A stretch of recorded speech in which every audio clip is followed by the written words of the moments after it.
Okay, for this next one, I'm gonna do what I call a one-shot caricature. And that is I have one chance or one shot to exaggerate this face and turn it into a caricature. So the first stage is to analyze the face. And I'm just gonna sketch as I think so that you can see what I'm thinking. So the first thing I'm looking at is the shape of the head. So what I'm gonna do is think about what I'm seeing and sketch a shape. So this is the shape I'm seeing.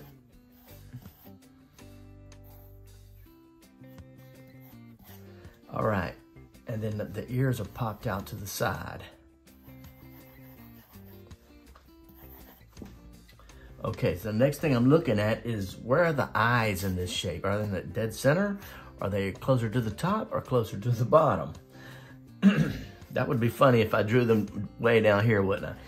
That's called a distortion because that's not where the eyes are, but that's a different topic. So I'm seeing that the eyes seem closer to the top. If you don't count the hair, the eyes are definitely closer to the top. And even if you do count the hair as the top of the shape, the eyes seem to be to the top. So now I know that the eyes are close to the top. I'm gonna maybe push them further up. So I'm saying in reality, they're about in this area, but they're closer to the top, so I can push them further up. And let's say the eyes are gonna be way up here. So I make this part the longest part of the caricature. Okay, so here's something else I notice.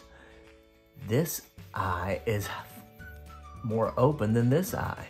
If you look at the photo, it's not by much, but if you look close, this eye is definitely more wider open. It's probably the way he's smiling. He's probably not like that all the time, but it's definitely a cool point to exaggerate for this video. So I'm gonna make this one closed even more and this one even more open. Right now I'm looking at the T shape, okay? So eyebrows, something like this. And another thing I'm looking at is the whole shape. So here's the whole shape of the eyebrows, the eyes, and under the eyes. It looks something like this. I'm not gonna draw all that, but I'm thinking in my mind that it all kind of fits together like that. And then his nose, how long is it? Does it come way down here? Is it near the end or is it near the top? To me, it seems near the top of the shape. In other words, it's way up here. There's lots of space.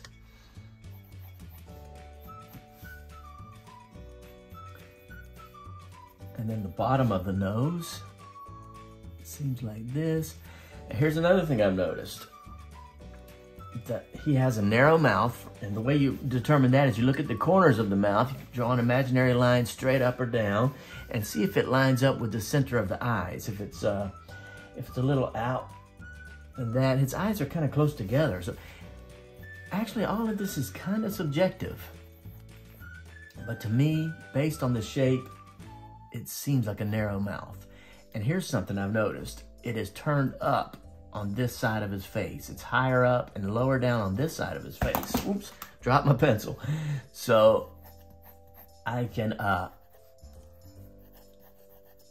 exaggerate that. Okay, so then down here is you've got the interesting goatee shape. And I'm also noticing everything in the way he's put together and groomed is very geometrical. It's almost like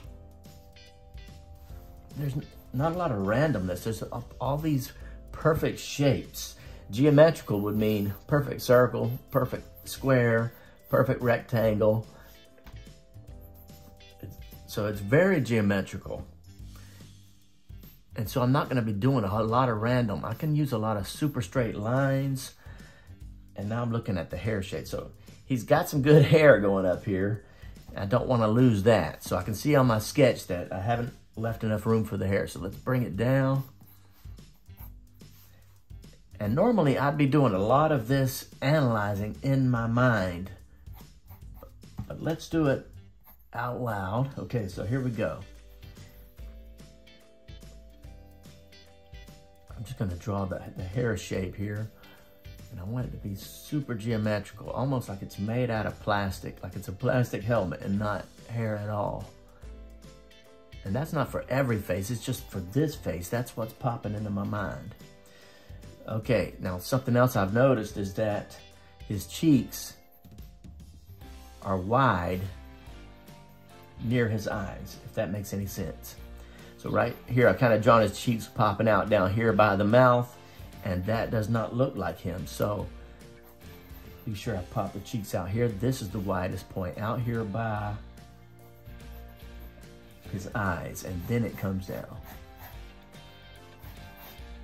Okay, now his ears. Here's a trick about the ears, is to draw an imaginary line from the top of the ears on your photo and find out what it intersects with. And what I see it is near the bottom of the eyes is the top of his ears. And then the bottom of his ears kind of cuts through his upper lip. Now his ears definitely stand out away from his head, so I can exaggerate that.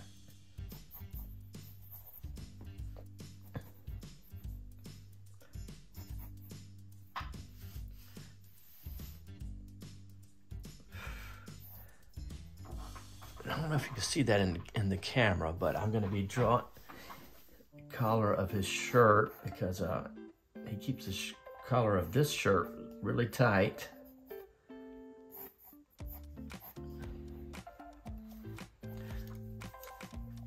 Okay, and then there, his chin, there's a chin line popping out here. Let's see. I don't want to sketch it to death, if that makes any sense, like over sketch it. But now that is my analyzed section. So basically I've analyzed what I think I see.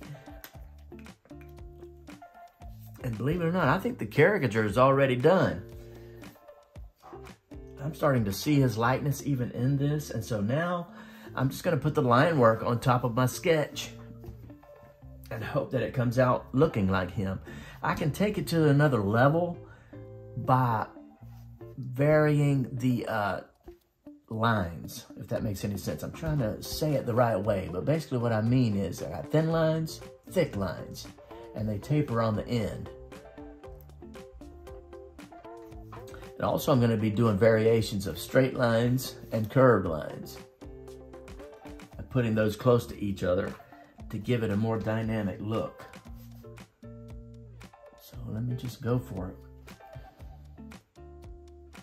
Okay, at this phase, I have analyzed the face and I've decided how I want to exaggerate this face. And now I'm going to go over it again with my ink with thick and thin tapered lines. I'm thinking of this part of the drawing as another pass over the drawing to improve it. So I'm not just following my sketch exactly. I'm trying to take this third pass and improve it even more. In other words, the first pass was the basic shapes, and then I analyzed and sketched a few details, and now I'm passing over it again and inking it. So every time I touch this drawing, I'm trying to improve it an additional level, if that makes any sense. And by the way, this photo was sent to me by a YouTube subscriber. His name is Jesus Granados, and thank you very much, Jesus, for this photo and for allowing me to practice drawing you on YouTube. If you'd like to be drawn on YouTube, just go to the link in the description and you'll find a forum called Draw Me on YouTube. Upload your photo there and you might get drawn also. Okay, that came out pretty good. That's a one-shot caricature. And as you can see, I exaggerated especially the space between the eyes and the bottom of the face. I stretched that out, which automatically causes the top part to shrink. But I could have tried it the opposite way. I could have stretched out the top part and shrunk the bottom part, or tried to balance it out perfectly. But I was worried that if I balanced it perfectly and put the eyes in the dead center, then it's not going to look like an exaggeration.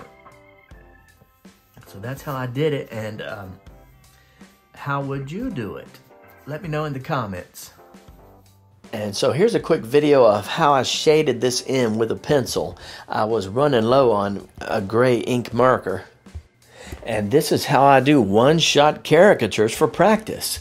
Now, this particular practice method might not be the best practice method for you because every artist grows differently. So if you like this exercise, then please check out my other video called Caricature Drawing Exercises Guaranteed to Improve Your Art. In that video, I've got my top 4 caricature drawing exercises and 2 bonus exercises, and one of those might work even better for you. So please like this video if you like this type of content, and hit that subscribe button and keep practicing, and you'll see me on the next video.